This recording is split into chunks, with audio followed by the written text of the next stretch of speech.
Bonjour à tous, aujourd'hui je vous explique la méthode de base pour utiliser sa tablette prof cette fois-ci, mais ça marcherait bien sûr avec une tablette élève. Donc si vous avez des questions après sur des élèves, bien évidemment la méthode s'applique pareil. Alors, ce qu'il y a finalement de plus important dans une tablette, c'est, quand on n'a pas l'habitude, c'est vrai que c'est un petit peu déroutant, c'est la partie fichier, c'est-à-dire la gestion des fichiers dans comment fait Apple avec cette gestion des fichiers. Ce que je vous conseille de faire, c'est d'avoir toujours dans votre barre rapide d'accès, d'avoir votre icône Mes fichiers ici. Sinon, de toute façon, vous la cherchez, elle est quelque part sur votre tablette. Vous l'ouvrez et vous devriez arriver sur parfois quelque chose comme ça. Donc quelque chose assez austère.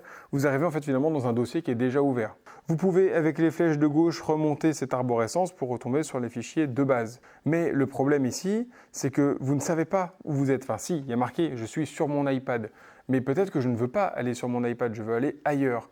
Dans ces cas-là, vous avez vu, vous avez tout à gauche une petite fenêtre, c'est la barre latérale qui va s'afficher. En fait, on va cliquer dessus, comme ça j'ai la barre latérale qui s'affiche. Mais parfois, elle ne s'affiche pas, donc n'hésitez pas à appuyer sur ce petit bouton.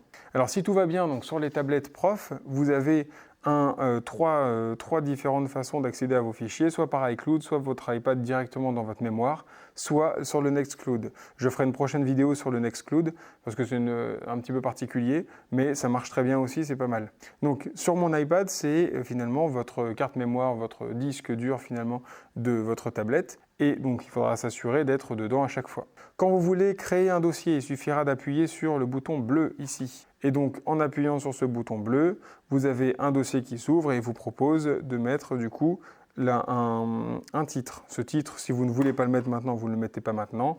Il vous suffira de toute façon de rester cliqué sur votre dossier pour faire renommer et pour du coup, cette fois-ci, modifier le nom de ce dossier. Vous voulez aller dans ce dossier, donc je clique simplement dans ce dossier et maintenant, si je veux, je peux refaire des dossiers dedans pour faire par exemple séquence 1, chapitre 2, chapitre 3, des choses comme ça, ou éventuellement des par niveau, 6e, comme j'ai fait ici, moi 3e, 6e, et après, ce que j'ai pas encore fait pour l'instant, c'est que je pourrais faire, je vais le faire maintenant d'ailleurs, je peux faire du coup un dossier pour des chapitres 1. Si j'ai des fichiers que j'ai envie de mettre dedans, deux façons de le faire. Soit, hop, je vais bouger le fichier dans le dossier comme ça. Soit éventuellement, je reste cliqué, je fais déplacer, je vais dans...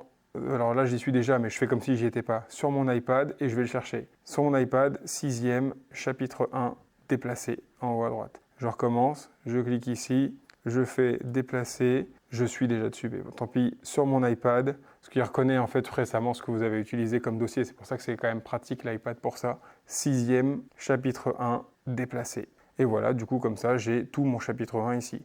Et donc du coup, si je veux, je vais vous le montrer rapidement ici, eh bien vous pouvez faire partager ce dossier entier à des élèves. Pour ça, il suffira de cliquer sur partager, d'aller dans AirDrop. Si vous avez ouvert en classe au préalable, vous verrez votre classe, il vous suffira de cliquer dessus. Si vous n'avez pas ouvert en classe et que les élèves éventuellement parfois n'arrivent pas à se connecter sur en classe, pas de problème. Dans ces cas-là, il faudra leur demander d'activer leur AirDrop pour tout le monde pendant 10 minutes. Et dans ce cas-là, vous allez voir au fur et à mesure tous les élèves s'afficher. Je vous montre en direct comme ça. Là, vous voyez pour l'instant, je n'ai personne. Eh bien, alors, je vais juste activer la tablette. J'ai la tablette de l'élève, et bien si je fais ici, donc je clique là comme ça, je fais tout le monde pendant 10 minutes, et bien je vais voir du coup apparaître ici les élèves petit à petit. Il me suffira de cliquer dessus. En cliquant dessus, mon élève est censé recevoir une notification et pouvoir du coup accepter mon document. Bon là je ne sais pas pourquoi ça ne marche pas là pour l'instant, mais normalement ça marche. Donc voilà une façon du coup de gérer des dossiers, de partager des dossiers éventuellement avec des élèves. Maintenant, une fois que vous savez maintenant gérer des fichiers sur votre iPad, eh bien il suffira, une fois que vous avez fait ça évidemment, de savoir utiliser, fabriquer des fichiers finalement. Alors, je vais vous présenter ici deux applications qui sont quand même assez intéressantes, je trouve, sur la tablette Apple. Alors la première application, elle est très simple en fait finalement, c'est simplement quand vous avez un fichier, c'est le fichier lui-même en PDF. Alors ici, vous voyez par exemple, je ne suis pas dans Xodo, je suis dans le lecteur de PDF par défaut. Je peux déjà faire des petites choses avec. Alors non, je crois, oui, voilà, je peux écrire du coup. Donc là, ici, il faut activer le petit onglet avec le stylo qui devient bleu. Vous voyez, là, j'ai pas activé, là, j'active. Et donc, je peux déjà écrire sur ma tablette, sur mon fichier ici. Une fois que j'ai terminé d'écrire, eh bien, je vais faire OK. Et donc, en rouvrant ce fichier, vous voyez, c'est déjà, il n'y a pas besoin d'enregistrer plus, hein. Quand vous cliquez sur OK, c'est finalement que vous voulez l'enregistrer. Donc, faites attention, peut-être demandez à vos élèves de cliquer sur le fichier, de le dupliquer pour, avant de faire des modifications, peut-être au cas où ils feraient des modifications, des grosses bêtises. Normalement, il n'y a pas de raison qu'il y ait des grosses bêtises qui soient faites parce qu'il suffit de retourner dessus, de cliquer sur ce qui a été fait. Alors, parfois, c'est pas simple. Voilà, pardon. Il suffit de cliquer, de recliquer du coup ici, d'aller chercher la gomme, voilà, mettre une grosse gomme et puis vous effacez tout et terminé. Parfois, il se peut que ça ne marche pas et dans ce cas-là, il faudra cliquer sur l'image directement parce que ce sera reconnu comme une image. Vous cliquez sur l'image, vous faites supprimer, je vous remontrerai de toute façon une prochaine fois quand ça marchera. Donc ça c'est donc l'éditeur de base qui marche très bien. Normalement, vous, quand vous envoyez un fichier à vos élèves, il va demander à l'élève avec quoi il veut ouvrir ce fichier. Donc généralement, il va l'ouvrir avec Xodo, parce que ça marche très très bien. Et donc Xodo permet de faire tout ce que je viens de vous dire aussi en pareil, en mieux. Alors, vous faites attention à être bien dans le mode annoté. Faites attention parce que dans dessiner, vous n'avez... Alors après, évidemment, vous pouvez demander en fonction de ce qui est utile pour vous, hein, bien sûr. Dessiner, ça peut être intéressant. Insérer, ça peut être intéressant. Bref, vous avez des modes différents. Donc, ne vous dites pas à un moment donné, là, vous êtes dans mesurer, vous voyez, je n'ai pas finalement la barre habituelle. Je ne peux pas rajouter de texte, je ne peux pas dessiner, etc. C'est normal, c'est que vous n'êtes peut-être pas dans le bon mode déjà de base. Donc, il faudra aller dans annoter généralement pour les élèves. Vous cliquez ici pour pouvoir éventuellement écrire. Hein.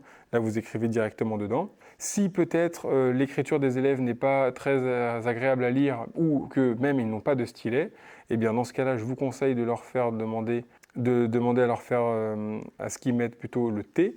Le T vous proposera, hop, vous cliquez quelque part, ça vous crée une boîte de dialogue où vous pouvez écrire du coup au clavier, comme ça c'est joli. Si cette boîte de dialogue n'est pas placée au bon endroit, ce n'est pas grave. Il suffira donc de cliquer à côté. En cliquant à côté, vous enlevez le T qui était resté activé. Vous cliquez sur la boîte de dialogue et cette boîte de dialogue devient bleue et vous pouvez maintenant, je reclique, la bouger. Éventuellement, comme je vous disais tout à l'heure avec l'histoire des images, là cette fois-ci, hein, si je vais là, sur ce mode ici, et que je gomme, je ne peux pas gommer en fait ça. Donc le seul moyen de l'enlever, ça va être donc d'enlever ça, de cliquer dessus et de faire supprimer. Une fois, si il y a une faute d'orthographe que vous voulez changer, dans ce cas-là, ce sera éditer. Et là, vous pouvez rajouter des choses, supprimer des choses, peu importe, c'est comme vous voulez, bien sûr. Voilà. Une fois que c'est tout bon pour vous, vous faites OK, voilà. Et ensuite, eh bien, c'est déjà sauvegardé. Votre fichier est au même endroit qu'il était au début, sauvegardé avec ce texte en plus. Si vous voulez, je peux vous montrer. Là, je quitte. Alors, je n'ai pas quitté particulièrement, mais hop, je vais quitter ici en faisant... Donc, pour quitter une application, c'est les 3 petits points. Vous faites fermer, tout simplement. Si vous n'avez pas quitté toutes les applications, vous vous appuyez 2 fois. Parfois, vous voyez, on oublie de quitter les applications. Et vous appuyez 2 fois sur le bouton central et vous allez avoir toutes les applications que vous n'avez pas fermées. Et vous les scrollez vers le haut comme ceci. Et comme ça vous les ferme petit à petit. Voilà, ça vous évite, ça vous consomme moins de mémoire, ça consomme moins de batterie surtout. Donc, je retourne dans Fichier.